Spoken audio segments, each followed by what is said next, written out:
귀한 주님의 교회에 말씀을 인도할 수 있도록 초대해 주신 목사님과 그렇게 성도 여러분께 감사를 드립니다. 여기 어떻게 오게 됐냐면 에어 비행기를 통해서 예약을 했는데 여기서 500m 떨어진 곳에 거주하게 됐습니다. 그래서 주말 10시에 한 4주 전인가요?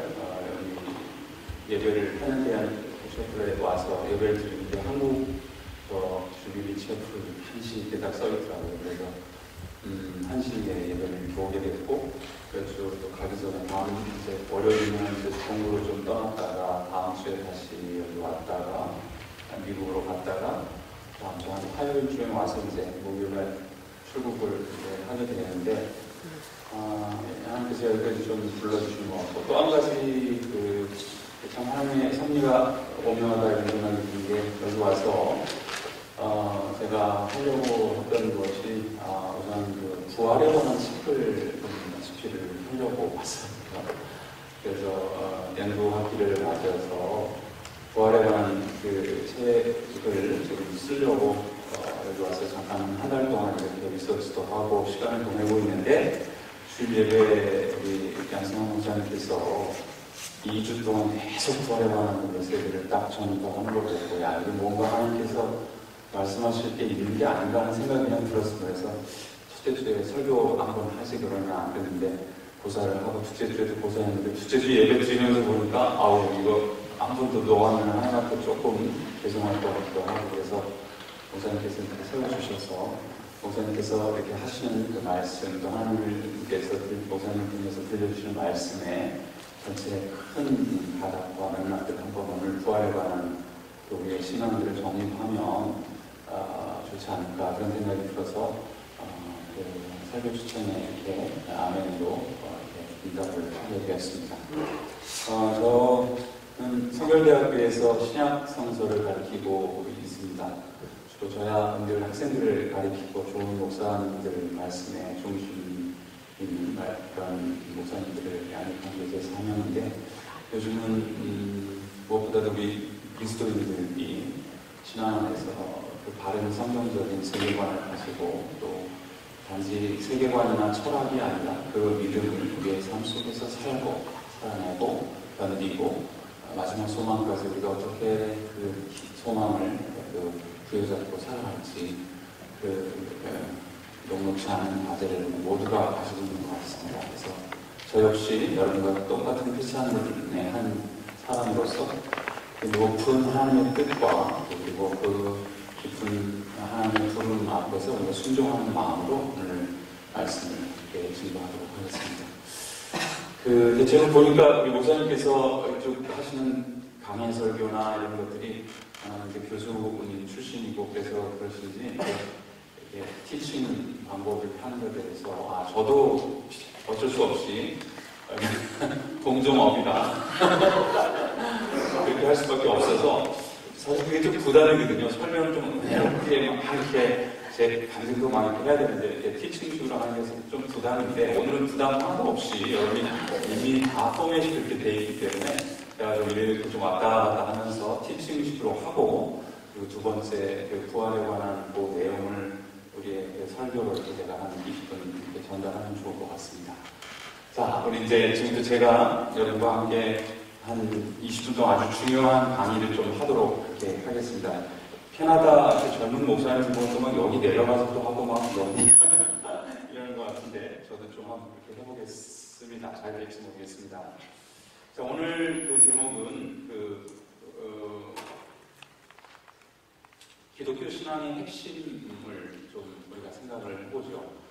사실 2000년 기독교 역사에 많은 신학자들과 또 그리고 목사 또 그리고 성도들은 이미 그런 우리의 삶의 어떤 중요한 시스템, 포맷을 가지고 있었다고 생각합니다. 이게 뭐냐면 바로 기독교 신앙의 핵심을 교회력으로 이렇게 가지고 있습니다. 교회력이라 하면 여러분 잘 아는 기독교 신앙의 가장 중요한 부분이 무엇이냐면 교회력 가운데서 성탄절이 있죠. 성탄절. 또 뭐 있나요? 그 다음에 부활절. 그 다음에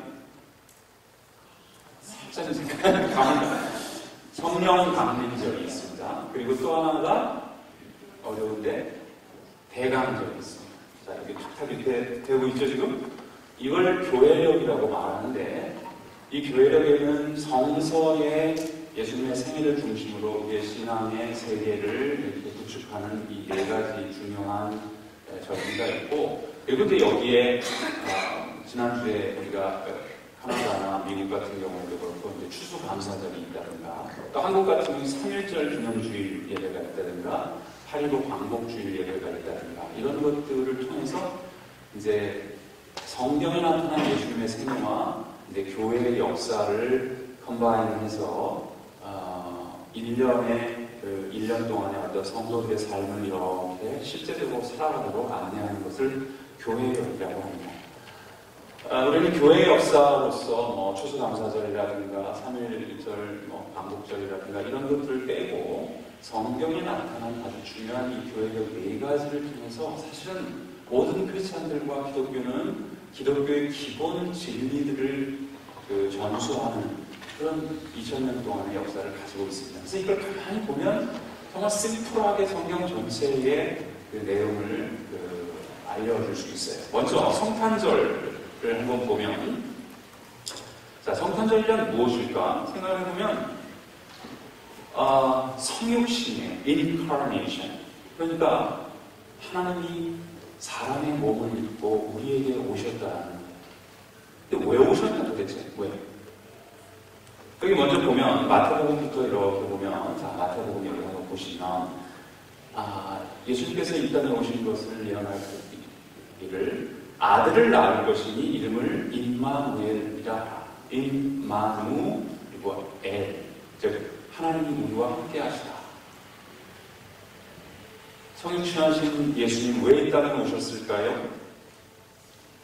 하나님이 우리와 함께 하시기 위함이다. 너무 쉬운 이야기입니다. 또 누가복음 같은 경우는 이 예수님의 탄생을 지극히 높은 곳에서는 하나님께 영광이요, 땅에서는 하나님이 기뻐하시는 사람들, 하나님 선택한 자기 백성들, 그 자기 백성들 중에서는 평화와 기쁨과 감격이 있는 그런 그 삶을 우리에게 주시기 위해서 이 땅에 오신 것이죠. 그런가 하면 이제 갈라디아서 같은 경우에 이렇게 나왔습니다. 때가 참에 하나님이 그 아들을 보내서 여자에게서 나게 하시고 율법 아래에 나게 하시다. 율법 아래에 배어있는 우리들에게 나게 하신 이유가 뭐냐? 율법 아래에 우리가 헤매이고 그리고 정말 고통당하고 있는 이 육신의 몸을 입고 살아가는 우리들을 구속하기 위해서 사람이 되셨다라는 것이죠.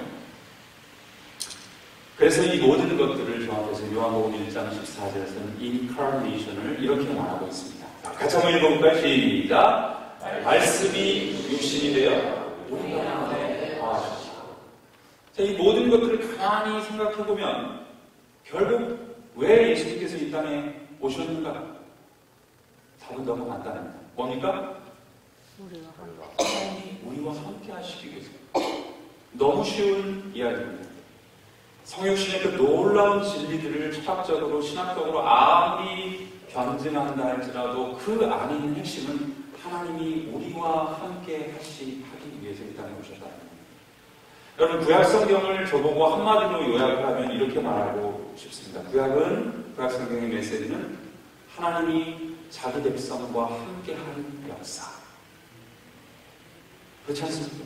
하나님이 선택하신 자기 백성과 어떻게 함께 하셨는가를 구약 성경을 그들의 실패와 좌절에도 불구하고 하나님이 그들을 때로는 엄연한 심판으로, 때로는 사랑으로, 때로는 놀라운 영광과 기적을 통해서 그 광야 길을 인도하시고 왕국을 주시고 또 그들의 몰락에도 불구하고 하나님은 자기 백성과 함께하기 위해서 그들을 고난과 연단 가운데서 다시 불러서 포로로부터 귀환하게 하시고, 이 모든 이스라엘의 역사는 하나님이 자기 백성과 함께한 역사, 그것이라고 볼 수 있습니다. 즉 하나님이 우리와 함께하신 이야기가 구약의 이야기라면 이제 신약은 예수를 통해서 드디어 새로운 하나님의 백성, 유대인이나 이방이나 차별이 없는 모든 하나님의 백성들과 함께하기 위해서 새로운 방식으로 하나님이 우리에게 다시 함께하시기 시작하셨다는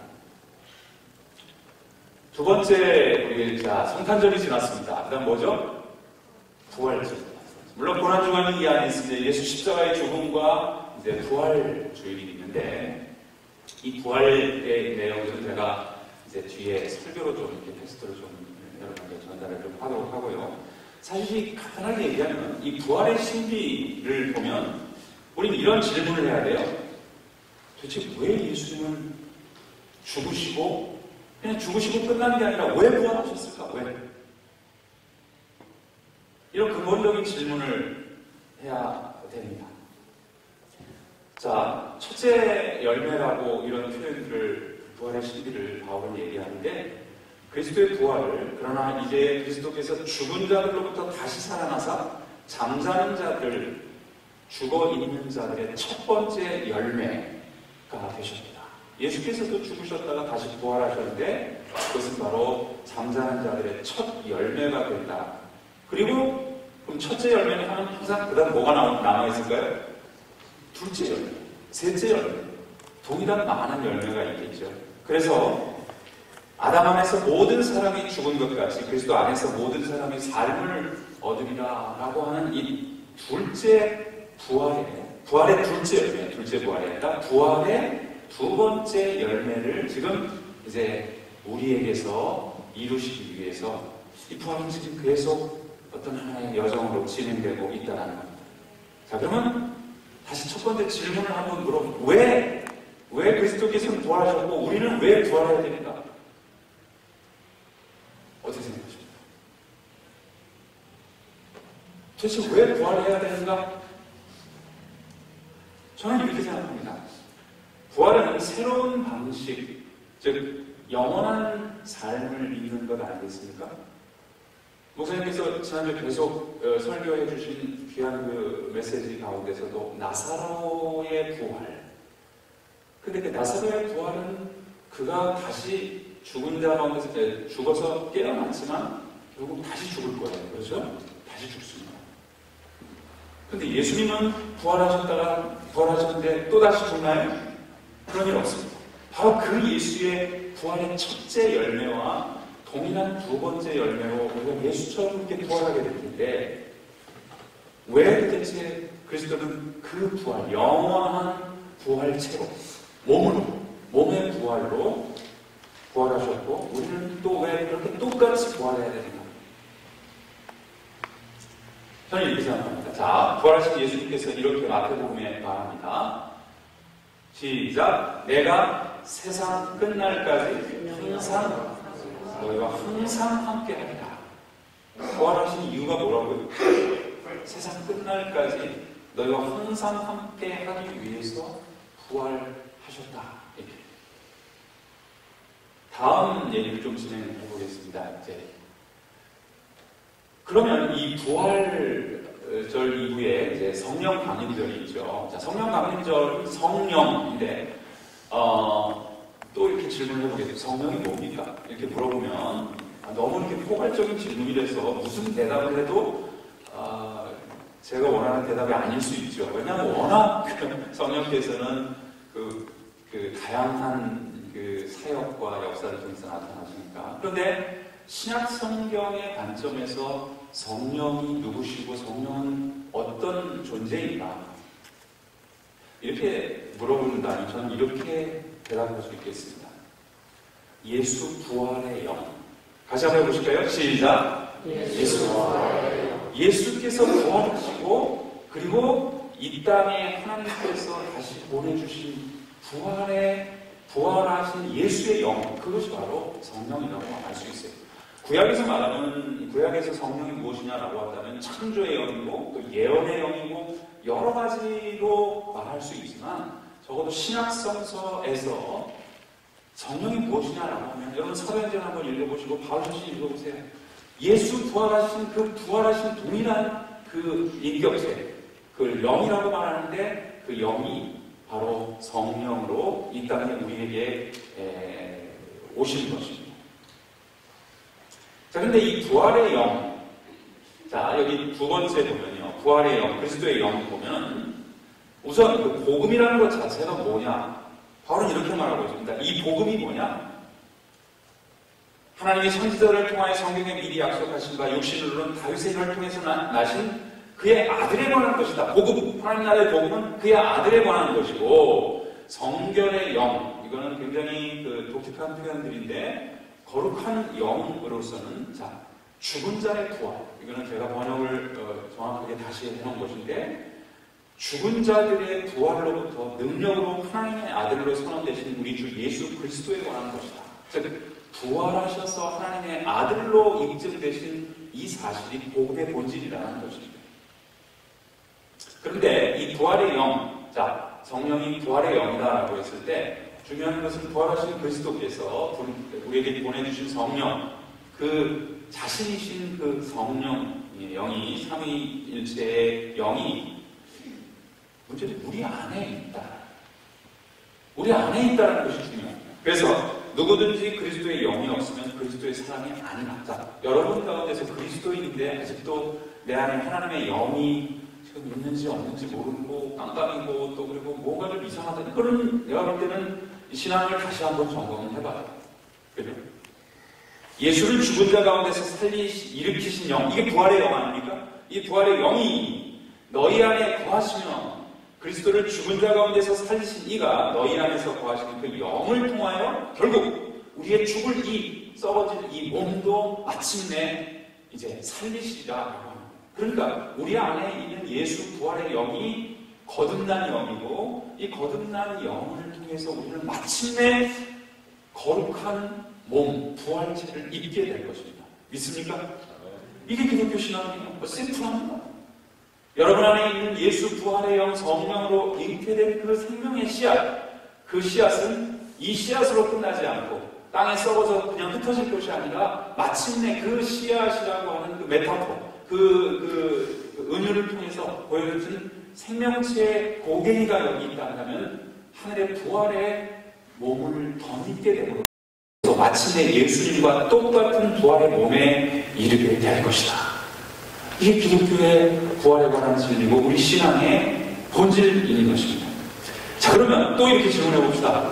왜 그러면 예수님께서는 부활의 영이신 성령을 우리에게 보내주셨을까? 거듭난 우리들에게 시작된 그 부활의 영을 왜 보내주셨을까? 너무 간단합니다. 우리를 너희와 함께 그리스도 안에서 굳게 하시고 굳건하게 하시고 우리에게 기름을 부으시는 하나님이시니 그가 또한 인치시고 보증으로 우리의 마음에 성령을 주셨습니다. 보증금이라는 게 보증. 여기 보증이라는 말이 아라본이라고 하는 그 헬라어는 보증금이에요. 10만 달러로 여기 하나에 집을 하나 하면 한 20만 이걸 딱 보증금을 딱 걸잖아요. 그럼 이 보증금이 웬만해서는 이게 깨지지 않거든요. 근데 하물며 하나님이 보증으로 건 거예요. 이건 마침내 마지막 종말에 이루어질 그 부활의 그 몸을 입게 될 그 보증금으로 지금 여러분과 내 안에 지금 성령이 와 계신 줄 믿으시기 바랍니다. 그게 예수의 생명이에요. 그게 꺼지지 않도록 말씀으로 살아가고 고난과 역경 가운데서도 하나님께서 성령을 통해서 이기게 하시고, 왜? 이 생명은 예수 부활의 영이기 때문에 결코 끊어지지 않을 것이고 마침내 그때가 되어서 어떻게 됩니까? 이게 이제 완전하게 하나의 열매가 될 것입니다. 두 번째 부활은 두 번째 열매가 될 것입니다. 예수와 똑같은 열매가 될 것이기 때문에 그렇습니다. 그래서 요한복음이 이렇게 보혜사라는 말 많이 들어보셨죠? 성령. 보혜사가 이게 파라클레이토스가 그러니까 변호사 같은 거예요. 내가 진짜 억울한 죽을 위기에 감옥에 갇히고 사형에 이렇게 처하게 됐다. 그런데 성령께서 하시는 일이 뭐냐? 얘는 비록 죄를 범했다 할지라도 죽을 죄를 지었다 할지라도 내가 이 생명을 구원하였고 이것은 내 것이기 때문에 너희가 어떻게 할 수 없다. 그래서 계속 변호한다라는 뜻이에요. 그가 또 다른 보혜사를 너희에게 주사 영원토록 너희와 함께 있게 하리니. 자, 그러면 또 다시 한번 우리 결론을 내보도록 합시다. 성령을 통해 왜 도대체 예수 부활의 영을 주시고 생명을 주시고 보혜사 성령을 우리에게 주셨을까요? 우리에게 있게 하셨을까요? 그렇습니다. 예. 저는 결코 어려운 얘기는 안 합니다. 심플한 우리와 함께하기 위해서, 하나님이 우리와 함께하기 위해서. 자, 이제 마지막으로 이제 대강절이에요. 대강절이 뭐냐면 여러분 어드벤트라고 하는데, 이 어드벤트가 이제 보통 10월 첫째 주나 11월 마지막 주에 있는 게 이제 그 대강절인데, 대강림절, 그리스도의 강림을 기다린다는 뜻이에요. 근데 보통 이제 성탄절, 여기 이제 유럽에서 특히 그런 것들 많이 하는데, 이렇게 대강절이 되면은 이제 성탄절이 오기 이제 4주 전에 이렇게 쭉 해가지고 거기다 초콜릿 이렇게 다 끼워놓고 아이들 보고 하루 이제 이거 하나씩 둘씩 다 이렇게 하나만 먹도록 돼 있어요. 이렇게 그 28개의 그 주머니에다가 사탕도 넣고 맛있는 것도 넣고 하루에 절대 2개 먹으면 안 돼요. 하나만 이렇게. 그래서 그 다음날 하나. 그래서 예수님 이제 성탄절을 기다리는데, 근데 사실 이게 조금 어폐가 있는 게, 자, 대강절은 예수님의 탄생을 기다리는 겁니까? 아니면 예수님의 다시 오심을 기다리는 겁니까? 예수님의 다시 오심을 기다리는 겁니다. 이걸 이제 1년의 그 사이클로 이렇게 하다 보니까 이제 성탄을 기다리는 것이 주님을 기다린다라고 했지만, 주님은 앞으로 다시 한번 몸을 입고 이 땅에 오실까요? 사람의 몸을 입고 이 땅에 오실까요? 안 오실까요? 절대 그런 일 없습니다. 또다시 말 위에 태어난 일은 절대 없습니다. 이제 다시 오실 주님은 부활하신 2000년 전에 부활하셔서 지금도 우리와 함께 하신 그 영과 동일하신 그 부활하신 몸으로 우리에게 나타나실 것입니다. 믿습니까? 이것이 바로 대강절이에요. 근데 이것도 가만히 보면, 제가 이거 제 해석이고 거의 맞을 거예요. 예. 뭐 이제 어원을 좀 조사를 해보면 파루시아라고 그래요. 그 제림가, 이 우시아라는 것이 이제 뭐 다른 뜻도 있지만 being이라는 이제 그러니까 비동사의 이제 분사형이에요. 그래서 파르를 하면 누구누구와 with 이런 뜻으로 해서 with being이라고 할 수 있어요.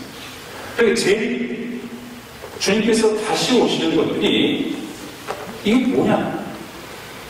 다시 오시는데 그 다시 오시는 이유가 무엇일까?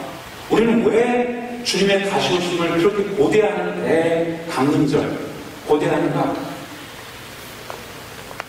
답은 똑같겠죠? 왜? 드디어 마침내 finally 우리는 하나님과 함께 살아가는 그날을 갖게 될 것입니다. 이게 바로 대강절이라는 겁니다. 그러니까 여러분, 여기서 제가 계속 하는 이야기의 핵심은 이런 겁니다. 여러분이나 나나 진짜 예수를 믿고 있습니까? 하나님을 진심으로 믿고 있습니까? 그리고 성경적 세계관에 정말 충실하게 살아가고 있습니까?는 이 땅에서의 삶의 안일과 번영과 부귀와 이런 것들을 기다리는가? 아니면 진정한 의미에서 주님과 영원히 함께 거할 하나님이 우리와 함께 하시는 그 높은 뜻을, 그 뜻을 고대하며 살아가는가? 여기에 기독교 신앙의 본질이 있다고 생각합니다. 자, 이제 마지막으로 우리는 이렇게 생각해 보겠습니다. 왜 그러면 하나님은 예수님으로 우리에게 몸을 입고 이 땅에 오셨고, 왜 주님께서는 부활의 첫 열매가 되셨고 우리는 두 번째 열매가 되어야 됩니까? 왜 성령께서 지금 우리와 함께 이 지상에서 함께 하시는가? 그리고 마침내 다시 오셔서 영원히 우리와 함께 하시려고 하실까? 뭐예요? 여러분 어떻게 생각하십니까? 왜 대체 하나님께서는 이 집요하게 우리와 함께 하시려고 하실까요? 이거라고 생각합니다. 그것은 사랑이라고 생각합니다. 사랑, 그 높은 뜻이 무엇일까? 그것은 하나님이 우리와 함께 하시려는 놀라운 의지요, 뜻이요, 그리고 그 놀라운 하나님의 섭리가 예수님의 오심부터 다시 오심을 기다리고 부활과 지금 이 지상에서 우리가 영으로 하나님과 함께 살아가는 이 훈련을 하는 것들은 마침내 우리는 주님과 함께 살 그 영원한 세계를, 그리고 영원한 새로운 세계를 고대하면서 살게 되는 거죠. 여러분, 지금 여러분이 이제 여기 가족들이, 여기 또 한국에 또 가족들이 이렇게 따로 있는 분들도 있죠. 저는 지금 한 달 반 정도를 이제 가족들을 이제 떨어져서 혼자 이렇게 있어 보니까, 와이파이로 해가지고, 페이스톡 시간을 봤더니 하루에 1시간 반이에요. 세상에. 왜 그럴까 그러니까, 혼자, 근데 왜 이렇게 비가 많이 오니까, 한 2주 전까지는 상당히 좋았는데, 한 열흘 전부터는 너무 지루해요. 그냥. 그래서 이제, 원래 31일까지 그냥 여기 있을까, 도저히 종이 쑤셔가지고, 동부로 햇빛 있는 동부로 와가지고, 이제 갑자기 티켓팅을 이렇게 해서 미국을 이렇게 한번 돌아서 오랬는데, 여러분, 제가 페이스톡을 한 1시간 반씩 하는데, 제 딸은 지금 독일에 있고요. 제 집은 여기 서울이고요. 경기도 삼본이고, 그리고 이제 저는 여기 이제 딱 보니까 8시간 차이로.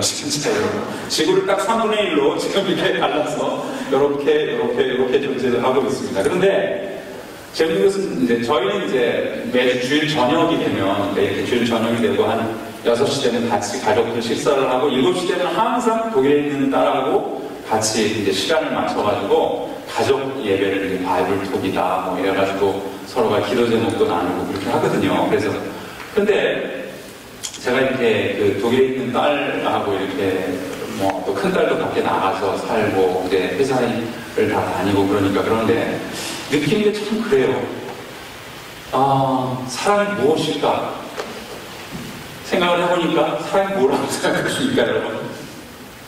여러분은 지금 남편을 떠나서 혹시 남편을 혼자 두고 여기 오신 분들도 있고 거꾸로 그러신 분들도 있는지 모르겠는데 너무 좋다 이런 부부관계 좀 문제 있는 거예요. 근데 사랑은 함께 있는 거라고 생각해요. 사랑은 나는 함께 있는 거라고 생각해요. 아마도 구약성경 자기 백성과 함께하는 하나님의 그 놀랍고도 무서울 정도로 깊은 그 의지는 새로운 방식으로 신약에서 예수님을 통해서 함께 내가 하나님이 우리와 함께 하시고 세상 끝날까지 너희와 항상 함께 한다 하는 그 놀라운 그 의지가 관철되고 마침내 죽음과 부활을 통해서 그리고 성령을 통해서 이 땅에서 우리는 아직 다 부활의 그 몸을 더듬지 않은 상황에서 힘들어하는 우리를 아시고 우리와 함께 하시고 그리고 이것으로 끝나는 것이 아니에요. 마침내 그날, 다가올 그날, 새하늘과 새 땅을 통해서 이 역사 속에서 하나님의 놀라우신 일들이 일어날 날 우리는 하나님과 함께 살 줄 믿으시기 바랍니다. 믿습니까? 그게 기독교 신앙 아니겠습니까? 그리고 그 하나님의 놀라운 의지와 섭리와 뜻은 우리를 사랑하는 것 말고 더도 덜도 아닌 그 높은 뜻, 사랑이라고 생각합니다. 그래서 성경은 하나님이 이 세상을 이처럼 사랑하사 독생자를 주셨으니 그죠? 하나님이 세상을 사랑했기 때문에 우리를 사랑했기 때문에 또 사랑은 율법의 완성이다. 그리고 오늘 고린도전서 13장 8절 놀라운 이 말씀입니다. 사랑은 영원히 쇠하지 않는 Love never fails. 여러분, 예언도 패하고 방언도 패하고 지식도 패할 것이지만 사랑은 영원히 쇠하여지지 않을 것이다. 그날이 오면 예언이 왜 필요하냐는 거예요. 그날 오면 하나님에 대한 지식, 이런 성경 강해들이 왜 필요하겠어요? 그때는 지금은 거울을 보는, 옛날에 거울이 희미했어요. 거울을 보듯이 희미하지만 그때가 되면 얼굴과 얼굴을 마주 대하듯이 명확하게 볼 텐데 예언도 패하고 지식도 패하리라. 오직 믿음, 소망, 사랑. 어쩌면 믿음도 필요 없어요. 여러분과 내가 지금 같이 있는데 무슨 믿음 필요해요? 여러분 이렇게 있고 내가 그런 거죠. 믿음은 그때는 어쩌면 패해질 수 있어요. 소망도 더 이상 필요가 없을 수 있어요. 그런데 하나님과 영원히 함께하는 그 사랑은 그래서 모든 것이 패해진다 할지라도 영원히 함께 할 것이라고 말씀하는 것입니다. 사랑, 하나님과 함께 하는 것입니다. 이 놀라운 뜻을 하나님이 끝까지 이룰 것을 여러분 믿으시기 바랍니다.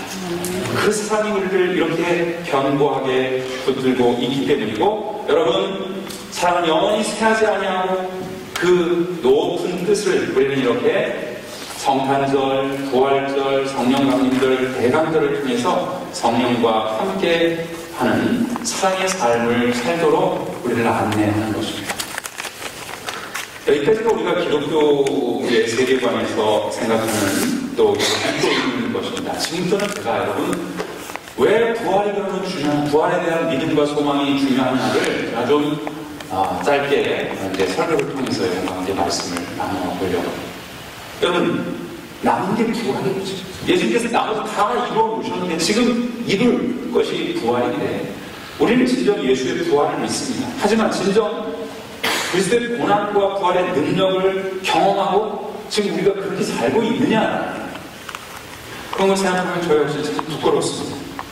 오늘날 우리는 상대적 빈곤에 쩔어 있지만 사실은 세계 어느 나라 사람들보다 절대적 도를 누리고 있습니다. 그런 자본주의 세계를 살고 있는 오늘 우리들의 신앙은 마치 부활 없는 세상적인 종교인으로 예수님 당시 사두개인들처럼 그렇게 살아가는 것 같습니다. 그렇게 천국 복음의 본질을 잃은 채 현실 생활의 안락과 현세의 복을 구하는 그런 세속적인 삶에 쩔어 있는 것 같습니다.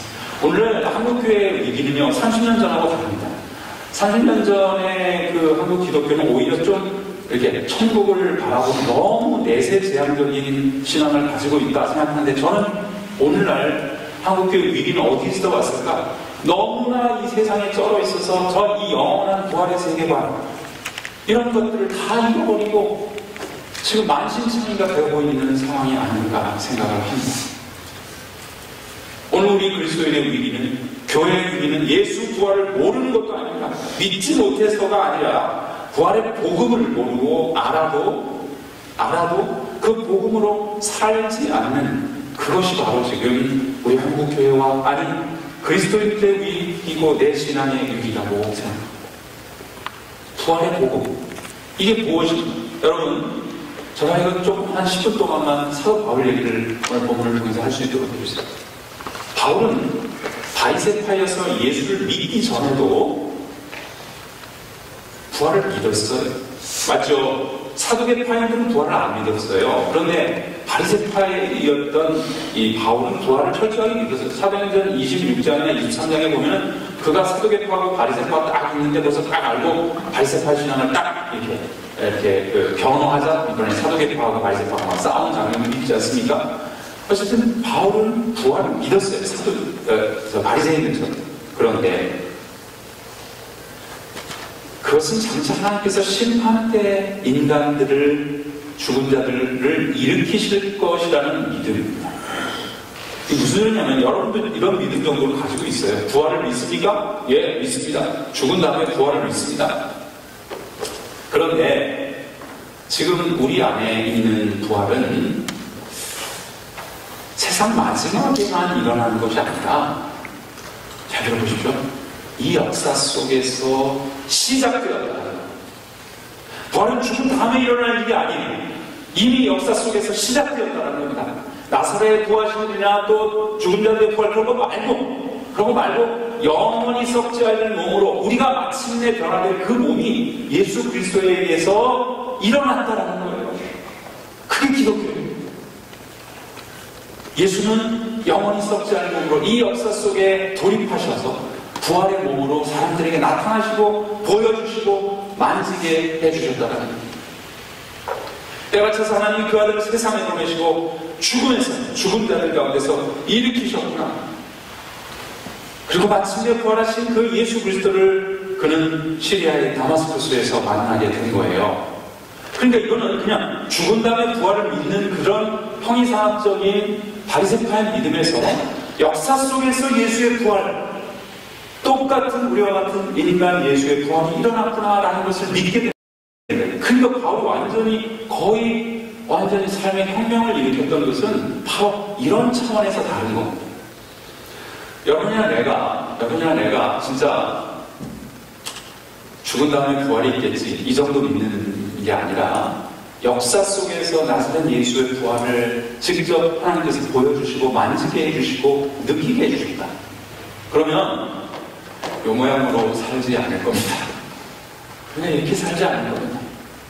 근데 바울뿐만 아니라 고린도전서 13장에는 여러분 예수 부활의 역사성을 매우 중요하게 알리는 본문에는 보면은 예수는 부활하셔서 게바에게 나타나시고 이어 12제자와 500여 명에게 일시에 나타나셨고 야고보와 모든 사도들에게 나타나시고 맨 마지막으로 자신에게 나타나 보이셨다 이렇게 말합니다. 이 사실은 자신이 전해 들은 건데 그러니까 초대교회에서 다 진실로 예수 부활을 직접 이렇게 나타내 보여주셨다라는 거예요.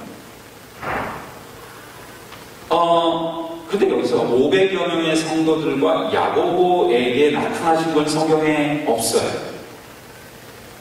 어느 것으로 추측하지 않는데 하여튼 명확하게 나타나지 않아요. 그러니까 베드로에게 나타나는 것도 나타났죠. 엠마오의 제자들한테도 나타나셨죠. 그런데 500여 제자들과 그리고 그 야고보에게 나타나는 것은 성경에 이제 나타나지 않는데 아마도 이것은 예수님의 승천 이후에 일어난 일이 분명하고 바울도 다메섹에서 그 체험도 예수의 나타나심을 본 것도 승천하신 다음에 일어난 일일 거예요.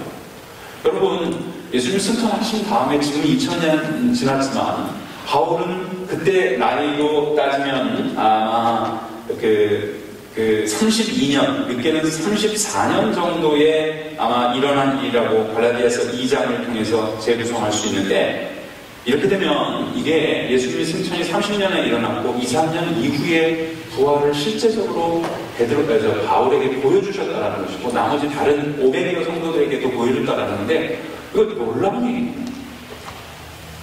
고린도전서 15장을 읽어보면 그 부활장에 보면은 청중들한테 전제하는 게 있어요. 그게 뭐냐면, 자, 너무 그 얘기 복잡하니까 너무, 하여튼 성도들은 다 그걸 그냥 당연한 전제로 알고 있는 거예요. 믿고 있는 뿐만 아니라 이미, 예수 부활하셨지, 그러면 예수가 부활 안 하셨어. 그런데 왜 죽은 자들의 부활이 없다느냐? 라는 거예요. 죽은 자들의 부활을 증명하는 고린도전서 13장의 전제, 공리는 뭐냐? 예수 부활하셨다. 이 공리가 없으면 정리가 안 되듯이, 죽은 자의 부활이 있다 없다를 논쟁하는데 공리로서 사용하는 게 뭐냐면 예수 부활이라는 거예요. 그게 바로 고린도전서의 그 전제라는 것이죠. 그러므로 바울은 지금 부활하신 예수를 정말 그 모든 성도들과 함께 그렇게 그냥 당연하게 삶 속에서 느끼고 있었던 겁니다. 초대교회의 그 놀라운 원동력을 어디서 체험할 수 있을까? 성령의 능력이다. 물론 성령의 능력인데 저는 그렇게 생각합니다. 그것은 바로 예수 부활을 눈으로 보고 입으로 전해 듣고 가깝게 느끼기 때문에 더 이상 이 삶이 죽음에 의해서 지배될 존재가 아니라는 거죠. 우리가 이렇게 예수 그리스도를 제대로 못 믿고 이렇게 헤매면서 한국 교회와 복음에 대한 능력이 이렇게 깎여 있는 것은 무엇일까 생각을 해보면 그 놀라운 살아계신 그 부활의 예수를 체험하지 못했기 때문에 사나 죽으나 예수로 살아갔던 그 초대교회의 성도들하고는 다른 그러한 삶을 살고 있지 않나 생각합니다. 그 이후로 바울은 바리새인들이 믿었던 평범한 내세 신앙에서 완전히 돌아서서 하나님의 나라가 예수 부활과 함께 이 역사 속에 돌입했다고 생각하고 믿고 활동하고 몸을 던진 겁니다. 이 다마스쿠스의 체험은 단지 바울의 세계관만이 아니라 그의 삶을 밑바닥부터 뒤흔들었습니다. 오늘 본문 3장 5절부터 9절에서 바울은 자신의 회심을 이렇게 설명합니다. 나는 히브리인 중에 히브리인이요 율법으로는 으뜸 바리새인이요 열성으로 말하자면 예수 부활했다며 예수를 전했던 예수가 토라보다 더 중요한 하나님의 아들 그리스도라고 말하던 그 나사렛 예수님을 진멸하는 자였다. 그러던 이 열심당한 사울이 그리스도를 위하여 자신의 유익을 다 해버리고 여기고 그를 위하여 배설물처럼 여기는 이유가 뭐였다고 생각하십니까? 그리스도를 얻고 그 안에서 발견되려 하느냐. 바울은 그렇게 말합니다.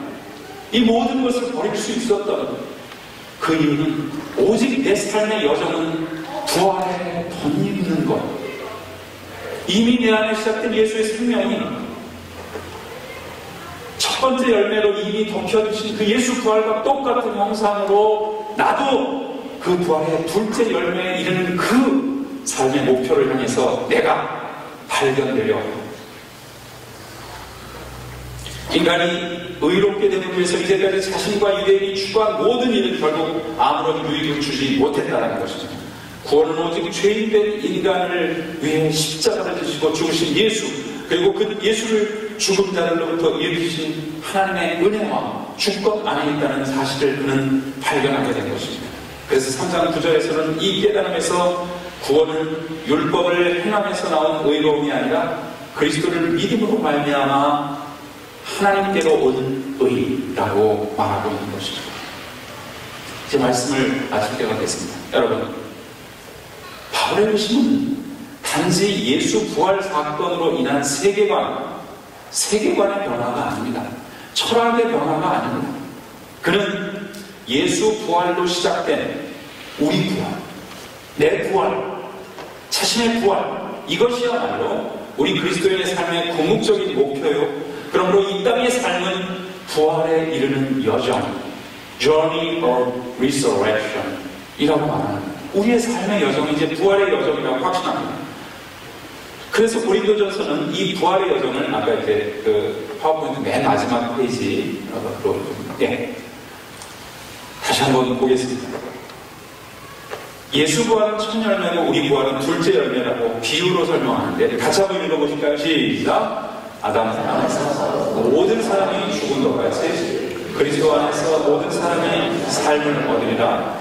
그러나 각각 자기 차례대로 되리니 먼저는 첫째 열매인 그리스도요, 그가 강림하실 때 그리스도에게 속한 자 우리 믿습니까 여러분? 정말 믿습니까? 이 믿음으로 우리가 예수를 믿어야 됩니다. 예수 부활은 이야 당연하고 이제 관건은 우리 부활이라는 겁니다. 그런데 예수 부활, 즉 첫 열매는 이미 무르익고 꽃이 피어서 우리에게 생명으로 지금 내 안에 지금 와 있는 거예요. 그죠? 예수 생명이, 그죠?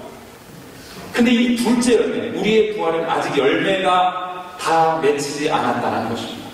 바울은 로마서 서문에서 이 복음에 대해서 설명했다고 했죠. 죽은 자의 부활로서는 첫째 사건으로서 예수님을 일으키셔서 하나님의 아들로 선포되었다. 여러분 보십시오. 예수님은, 여러분 이렇게 생각해요. 예수님 부활을 마치 예수님 하나님의 아들이시니까 부활하신 거겠지. 무슨 낙하산도 아니고 예수님 대기업 낙하산 뭐 이렇게 해가지고 뚝 떨어져서 그 예수님만 딱 부활한 게 아닙니다. 여기서 굉장히 큰 오해예요. 예수님은 하나님의 아들이시고 그리스도이니까 부활하셨다? No! 그것은 평범한 모든 인간들이 부활할 그 부활을 이루신 겁니다. 아시겠습니까?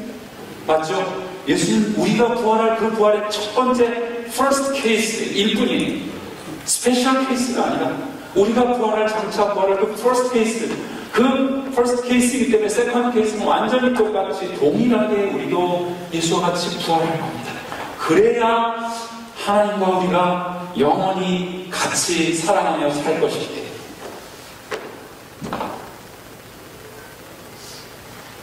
이 부활의 첫째 열매로부터 로마서 8장 23절에는 부활의 둘째 열매를 이렇게 말합니다. 우리 곧 성령의 처음 익은 열매를 받은 우리까지도 속으로 탄식하며 양자될 것, 곧 우리 몸의 속량을 기다린다. 여기서 성령의 처음 익은 열매, 아파케, 이 첫 열매는 무슨 뜻이냐면 from the first 혹은 from the beginning 이런 뜻이에요. 첫 번째로부터. 그러면 둘째 열매는 양자됨의 보증, 즉 아라본이라고 했죠. 이 보증, 성령의 보증으로 성령을 받아 의롭게 된 우리 그리스도인이 장차 덧입게 될 부활입니다. 자, 로마서 8장 18절 예수를 죽은 자 가운데서 살리신 이의 영이 너희 안에 거하시면 그리스도 예수를 죽은 자 가운데서 살리신 이가 너희 안에 거하시는 그 영, 우리 안에 있는 그 영으로 말미암아 마침내 반드시 너희 죽을 몸을 하나님께서 위로부터 살아있는 피지컬, 여기서 영적인 몸이죠. 부활체질, 그 부활의 그 몸으로 바꿔 주실 것이다. 하나님의 아들의 영, 하나님의 거룩한 백성에게 주어진 영과 본질상 같은 영이라는 말, 그건 다름 아닌 예수 부활의 영, 성령이라고 했습니다. 여기서 장차 그리스도인이 성결의 영으로 완전한 부활에 이르게 될 보증은 성령이 우리와 함께 하시는 줄을 믿으시기 바랍니다. 그러므로 그리스도인의 이 구원의 여정, 우리가 살아가는 구원의 여정은 성령과 함께하는 이 변화의 과정인 줄 믿습니다. 이것이 바로 예수 부활처럼 성결의 영을 따라 마침내 돌아갈 우리의 부활의 여정입니다. 하나님께서 오늘 바울을 통해서 우리에게 말씀하시는 핵심 메시지를 함께 읽어보시도록 하겠습니다. 10절부터 12절인데요. 제가 읽겠습니다. 내가 그리스도와 그 부활의 권능과 그 고난에 참여함을 알려하여 그의 죽으심을 본받아 어떻게 해서든지 죽은 자 가운데서 부활에 이르려 하느니 내가 이미 얻었다 함도 아니요 온전히 이루었다 함도 아니라 오직 내가 그리스도 예수께 잡힌 바 되게 그것을 잡으려고 내가 달려가노라. 오직 그리스도께서 나를 그의 것으로 만드셨기에 나 또한 그 부활을 잡으려고 내 자신을 채찍질하노라. 이렇게 번역을 할 수 있겠습니다. 예수 부활했으니 이제 관건은 우리 부활을 얻기 위한 이 부활의 여정, 이것이 바로 신앙이라는 것입니다. 신앙은 예수 부활의 첫 열매, 그 씨앗이 우리 영혼의 밭에 뿌려져서 시작되고 십자가의 고난과 부활의 능력을 체험하는 우리 부활에 이르는 구원의 여정입니다. 성결, 거룩한 길, 삶의 길이란 바로 예수 부활의 체험과 구원의 완성으로 가는 이 머나먼 여정, 그 여정인 것입니다. 이 부활의 여정을 어떻게 생각할까요? 두렵고 떨림으로 너희의 구원을 이루는 길입니다. 예수 부활이 없었다면 우리에게 생명의 씨앗도 없었고 우리 부활에 이를 소망도 없었을 겁니다. 먼저 우리 속에 지금 예수 부활의 생명이 있는지 여러분 아는 것이 중요합니다. 하늘의 생명이 우리 안에 지금 착상되어 있다는 것을 믿음으로 알고 인식하고 거기서부터 시작하시기를 바랍니다. 여러분, 그런가 하면 바울은 예수 부활을 역사 안에서 죽음이라는 인간의 그 운명을 돌파한, 역사 안에서 그것을 돌파한 하나님의 능력으로 체험했잖아요. 죽은 다음이 아닙니다. 이 세상 속에서 예수 부활을 체험했듯이 우리 역시 주님께서 언제 다시 오실지 그때 우리는 부활을 체험할 것입니다. 그래서 바울에게 부활이란 단지 사후의 불면에 대한 무슨 평이상학적인 사변이 아니라 이 세상을 살아가는 현실적인 삶의 능력이었다는 겁니다. 죽음은 부활의 능력 앞에서는 정말 아무것도 아니었습니다. 우리가 비록 바울처럼 그렇게 담대하게 완전하게 살 수는 없다 할지라도 여러분과 제가 이 부활로 정말 죽음을 초극하는 죽음이 아무것도 아니다라는 그런 고백으로 살아갈 수 없는 겁니까? 그렇게 살아갑시다. 부족하지만 우리가 그게 신앙이고, 그리고 우리 자신의 부활에 사로잡히기 위한 이 여정 앞에서 흔들림이 없이 강했던 바울처럼 우리의 삶도 이 부활의 여정에서 하나님의 나라와 그 복음의 권능으로 살아가는 우리에게 놀라운 우리 성도들 되시기를 주의 이름으로 축원합니다.